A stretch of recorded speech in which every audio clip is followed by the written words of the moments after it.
Nel Esteriore. Yes, Junel. Hello po. Banking on the previous discussion na marketability pa rin ng new music kung paano siya pumapatok, may part ba sa inyo na nagkakaroon kayo ng pet peeve pag nakakarinig kayo ng hindi nyo type na music? Ano yung pet peeve nyo sa mga new music ngayon? Okay, ako wala. Kasi kailangan bukas na bukas lang yung tenga mo, isip mo. Ano ba yung gusto nila i-communicate? Because the reason why naiiba yung, for example, yung approach niya dito, when we break it down into the elements of music or the elements of the song, then makikita mo, gusto niya ito i-highlight. For example, naiba yung kanta dahil very rhythmic dahil gusto niya i-highlight yung boom, ganon. So, makikita mo sa arreglo or sa music, ano ba yung gusto nilang i-highlight. So, as long as you have open mind, open ears, wala akong pet peeve. Kayo? Ako, honestly, I have no pet peeves. Like, tulad ni sabi ni Mr. C, what I've always been saying, my ears are always open.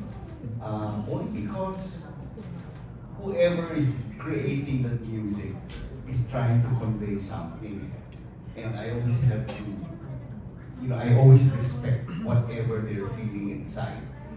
Now, so I'm really very open with that. And alam mo, technically speaking, before, if I were to talk about the theory of music, there are some chords that are no-nos. Parang, alam mo, mali yung tugtog. But you know what? Now it's accepted. That kind of wrong playing is now accepted. So what was, you just, again, you have to keep your mind open and learn how to adapt and adjust. And, yeah. Sir, having said that, butt-in lang ako. How about yung kapag mali yung syllabication or hindi yung maling syllabication, that was been going on even in the 70s. But it's always been accepted eh. Diba, Mr. C, I'm correct if I'm wrong, diba, there are some artists, especially Basil, is very sensitive with how words are pronounced and done melodic with the music, no? And I used to remember that also. I tried to follow that when I was starting in my career. I wanted, kailangan tama yung pagbigkas o pag, alam mo yung I'm sure you know what I'm talking about, that there are some words that should be sung this way. But now, or even, like I said, in the 70s, 80s, it was being done already, na may parang asiwang kinanta na ganito na word. Pero ngayon, it's accepted eh. Is it good? I guess because it's been around. It's been around. No? It depends also on how strict you are with maybe in some genres it's not acceptable. But in pop music, it is acceptable. May I add, some composers consciously babaliin nila yung pagkabigkas kasi that creates a very, very different sound, a very, very different. I mean, acceptable yun dahil yun ang gusto na. Very conscious yun, ha? No. Conscious na babaliin nila. Pero let me go back to even earlier. Yung mga likha ni Francisco Santiago at saka ni Gagaw Abelardo, mga 1917 to 1920, marami dyan na yung pagkalapat ng musika at ng lyrics.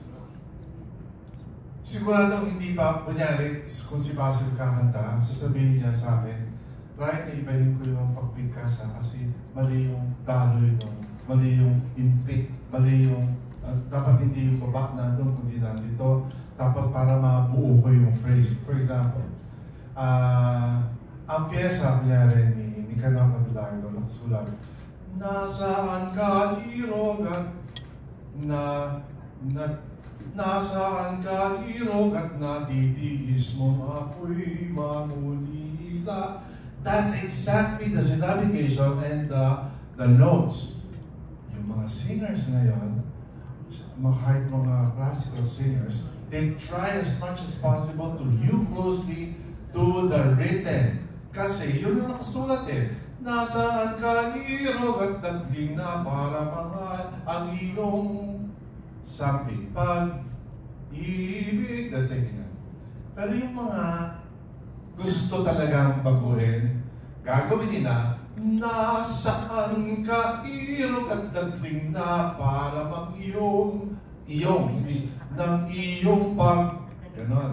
So, I understand, maybe some of you will probably think, what's the difference? But it's a world of difference. When we try to change it, a purist went to me. As a matter of fact, a doctor of music, a national artist, even questioned me, Ryan, ba't nyo binago yung yung bakit nyo binago yung pagbigkas ng nung kantang yun? Hindi yun nakasulat sa pyesa. Sabi ko, gusto ko lang po kasi mas maintindihan ng audience ko ngayon yung kanta. Ganun ba? Pero dapat hindi nyo binago. Dahil, in short, kahit di sabihin, parang pinastos niyo yung composer. Yun ang nakasulat eh, dapat yun nasundan nyo. Music can be as rigid as that. So it's up to you to be open or it's up to you to be strict. Ganun ba? Mr. C, sa kumukuti-kutita, yung ribbon, escocesa, guhitan, yon, for example yon, guhitan minsan, pero dapat guhitan. Originally, guhitan. Kasalanan ko yun. Kasi, hindi ko naintindihan kung ano yung sabihin ni Joey Reyes sa lyrics. So lahat ng pyesa, lahat ng mga interpretation, recording, tagdagan mo pa ng candy, ribbon, escocesa, guhitan. So lahat ng mga tao, kung ano pa yung tingnan mo sa sa YouTube, guhita? Ano yung guhita? Ribbon, escocesa, guhita, hindi na naintindihan. Ayun pala, after 25 years na sinulat ko yun, tinanong ko ulit si Joey, ano ba to? Dahil lahat ng dami nagtatanong sa akin, escocesa, guhitan, ano yan? Sabi niya gano'n, Ryan,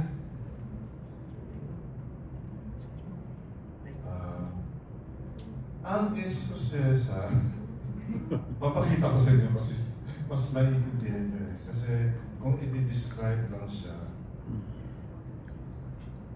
ang ibig sabihin ng escocesa ay Scotch, plaid, Scotch. At sabi ko, ano yung guhitan? Kaya tuloy kala ko verb. Escocesan mo, akala ko yung sabihin, i-cross mo yung ribbon. Ribbon is escocesa, i-cross mo. Tapos guguhitan mo or lalagyan mo ng words. Sus mag-usip. Ayan. Escocesa is Scotch. And guhitan, which is not what you thought guhitan, is guhitan. Stripe, Scotch, and stripe. So ngayon, ganun pa yun. The ribbon is striped. Guhitan. Hindi siya guhitan. So hindi niya ako pinapansin noon na palitan mo yung guhitan. Kasi pwede naman masabi, ribbon, escocesa, guhitan. It's a guhitan yung pwede din pala sabihin guhitan yung ribbon. Pero mas tama pala yung guhitan. So they're both nouns. They're both nouns. Pwede pala. Success and guhitan are both nouns. Yes. So, escocés is a noun. Guhitan is a noun. Whereas when I wrote it, I thought it was a verb. To like draw. Yeah. So, nagkamali. Matagal ko nang gustong ma-discuss yan. And sa inyo ko pa na-discuss to. Thank you, Doc.